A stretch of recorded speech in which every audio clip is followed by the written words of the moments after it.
Chef Talk with Kyle Cherek is brought to you by the following presenting sponsors: Mandel and the North End.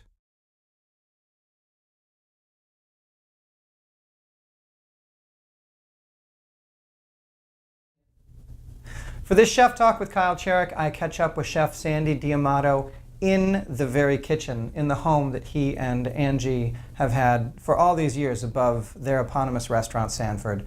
For 23 years, he was at the helm. Before that, he made his name at John Byron, and now is moving on to the next phase of his life and has written a great memoir and cookbook called Goodstock. We have a really candid conversation about Milwaukee's food scene, about what it was like to attempt and then achieve the level of cooking that they did within America.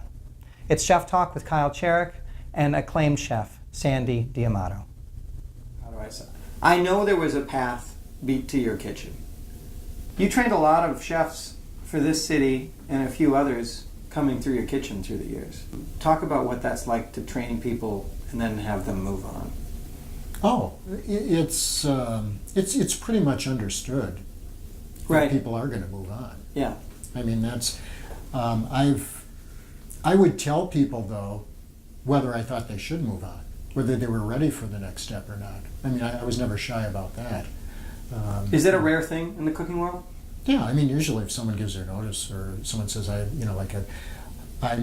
like, say if you have a cook's position, say I'm going to take a sous chef position at this place, and then people say, okay, well, give you 2 weeks notice and we'll see you. And a lot of times people are really mad about it, that you're leaving. And I've had people that were upset with me when I was leaving, even when I gave them proper notice, and I never wanted that to happen. So I was always very, open with people, and if you were leaving, because people are always in a hurry. I mean, every cook is in a hurry. I mean, whether they're 17 or they're 35, they always wanna. I've seen this, I've done this. Now, what's next? Right. And that isn't what cooking is about. It's not about what's next. It's about I've seen this, I've done this, and I'm going to keep doing this until I master it. It's a craft. Yeah. Yeah. And it's the repetition of cooking. And I've always seen the people that are really the best at it are the ones that understand that, are the ones that really want to master that, not just accumulate knowledge from all around. They want to master skills. And that's not a short process. I mean, to me, it's, I think it's at least a 10-year process. And you can't shortcut it. No, I mean, people do, but I think it hurts them. Did you ever doubt yourself in the next big steps that you were taking, moving from, into Vador and then the next post and then coming back to John Byron's, and you know what I mean, when your life had kind of promoted you and you had...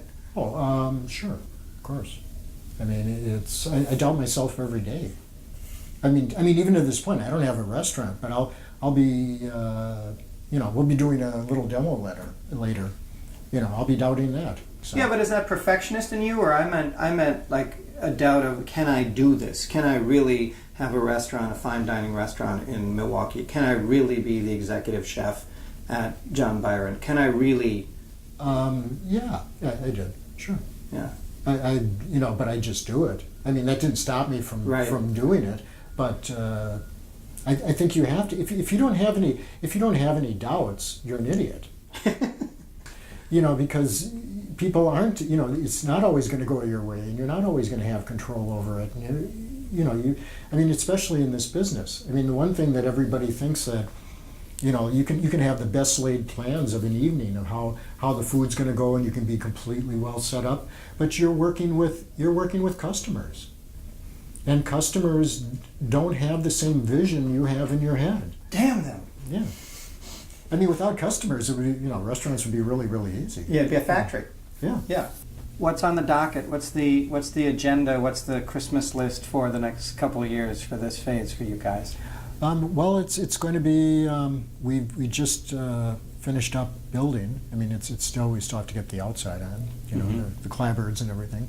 The whole idea of this addition is that we basically built a huge kitchen onto our house, small place, and then it's a big great room, dining room, living room, and then there's upstairs we have a like our bedroom in that second story.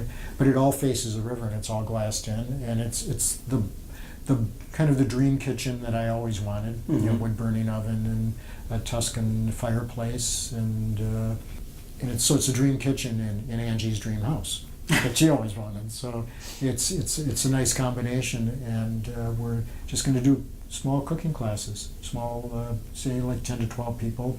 It'll basically be people coming over to our house for make food, eat it, have a lot to drink, and go out and play some petanque and hang out. So it's and it is our house. So it's, yeah. So your commute is not so bad. No, not at all.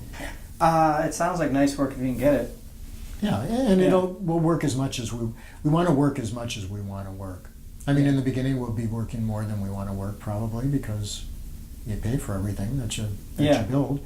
But eventually, that's the plan, is to work the amount that we want to work, because we don't want to stop working. I don't want to. Neither of us want to retire, but we want to work on our own terms. I think you've earned it. Oh, thanks. Yeah. I hope so. Yeah. I'm sure you have, both of you, across a ton of great meals that I've had at Sanford. Yeah. And a couple, 3 at Coquette as well. Yeah. Thank you. Sure. Party fillets. 1 is rare. Some filet, 1 rare. 1 chicken. Party style. 7